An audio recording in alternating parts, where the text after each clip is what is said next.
Welcome to our deep dive. Today we're tackling, well, it's a source that's definitely sparked some talk.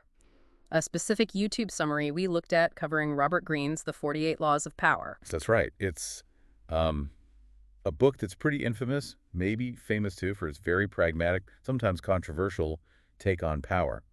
And this summary, it gives us a quick look into its core ideas, at least as that creator saw them. Exactly. So our goal here with the material you brought is to quickly unpack the main concepts just from this summary, right?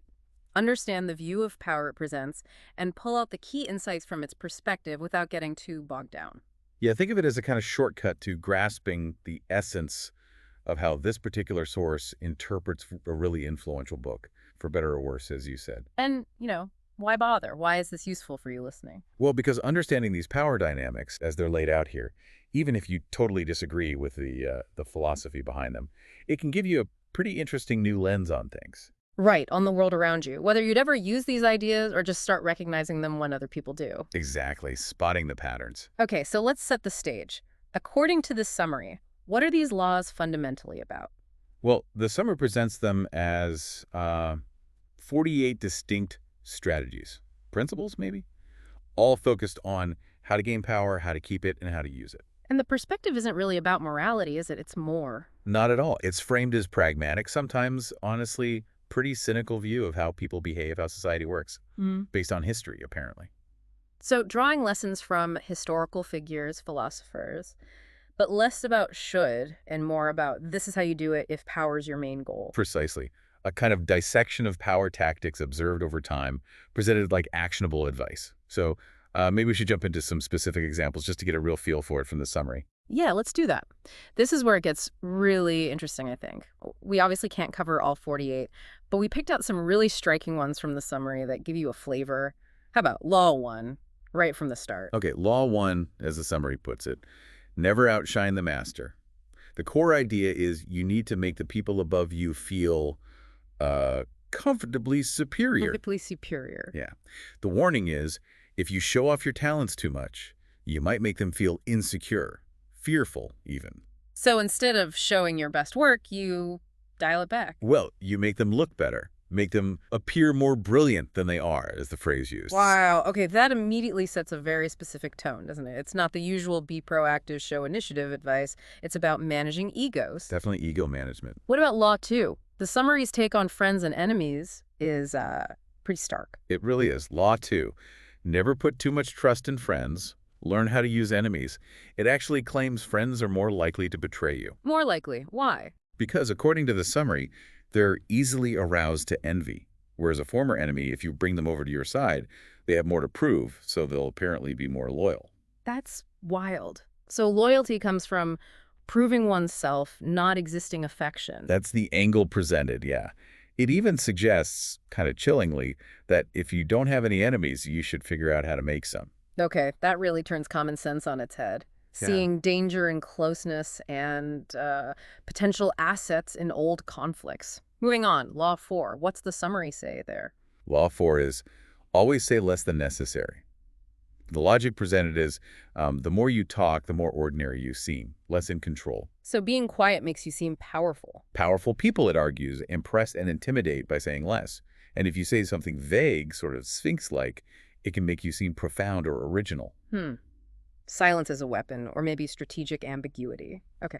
Law 5 feels like it underpins a lot of this. Yeah, it's described as the cornerstone of power in the summary. Law 5.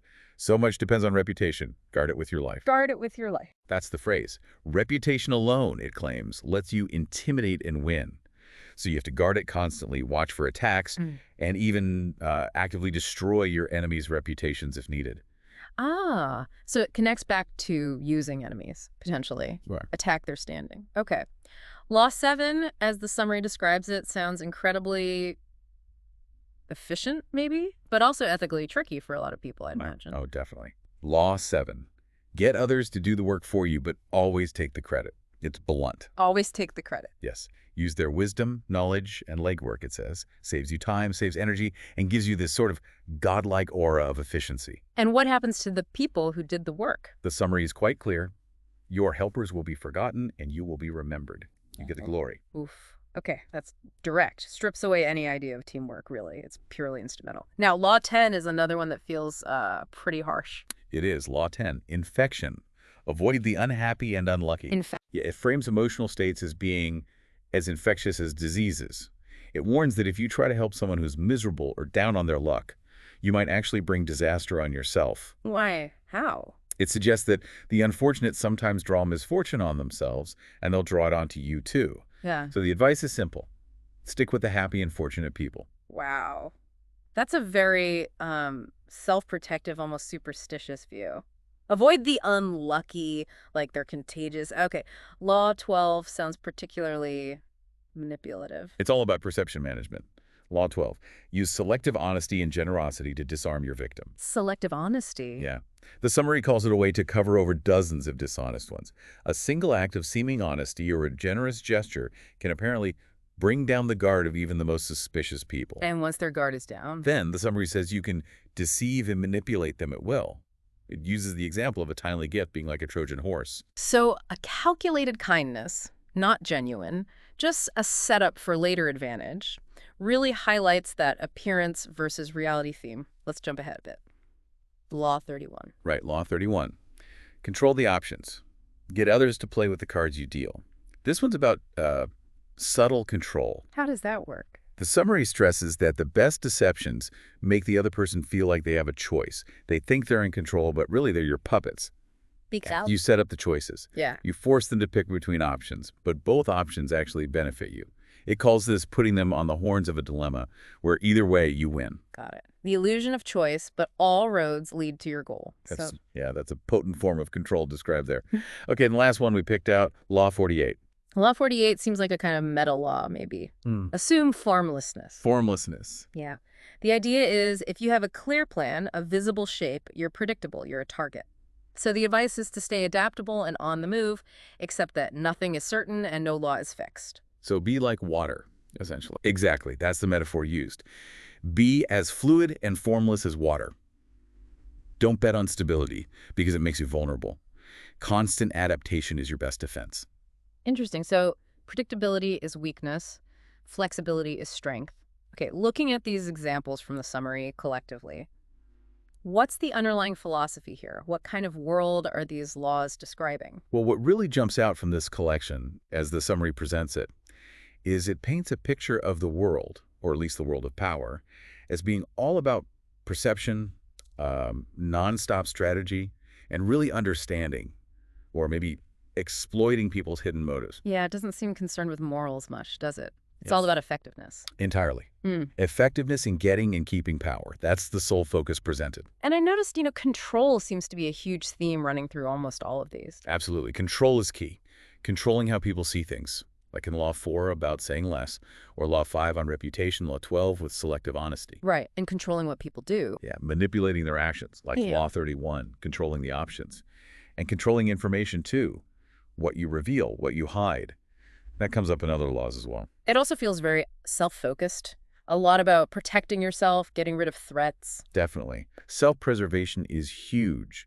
You see it in guarding reputation, avoiding the unlucky, dealing with enemies. It's all about neutralizing dangers to yourself, as framed in the summary. And it's not something you do overnight, is it? No, not at all. The summary definitely implies this is a long game. It requires patience, careful planning, thinking steps ahead, waiting for the right moment, echoes of laws about timing and planning right to the end. Okay, so these ideas drawn from this specific summary, they paint a pretty intense picture of power. Let's bring it back to you, the listener. Why should you care about understanding this perspective, even if it feels uncomfortable? Well, I think the value I've presented here isn't necessarily in adopting these tactics yourself, Yeah. but understanding this framework. It gives you a different way to analyze interactions. You mean like seeing potential motives you wouldn't normally consider? Exactly. Even if you fundamentally disagree with the amorality, just recognizing these kinds of strategies when they might be in play, they can help you navigate tricky situations, whether it's at work or, other parts of life. It adds a layer of awareness. So it provides a kind of lens based on these historical examples as source references for looking at people's actions, maybe your own actions too, and anticipating certain kinds of moves in these power games it describes. Precisely. And regardless of whether you'd ever use a law like take all the credit, understanding the importance placed on reputation, on perception, on strategic thinking. Those concepts highlighted in this summary, they are relevant in many contexts, right? Yeah, that makes sense. Awareness is different from adoption. Mm. Okay, so we've taken a pretty focused deep dive here into some of the really compelling and, yeah, sometimes quite challenging ideas presented in that YouTube summary of the 48 Laws of Power. Yeah, the material you shared definitely lays out a distinct viewpoint. Very pragmatic, often unsettling, about how power works, how it can be grabbed. It paints a world of uh, calculation, understanding human weakness, and being a master of appearances. It's certainly a fascinating framework to be aware of, even if it's just understand that this perspective is out there and influences some people. Absolutely. So maybe here's a thought to leave you with, building on this material.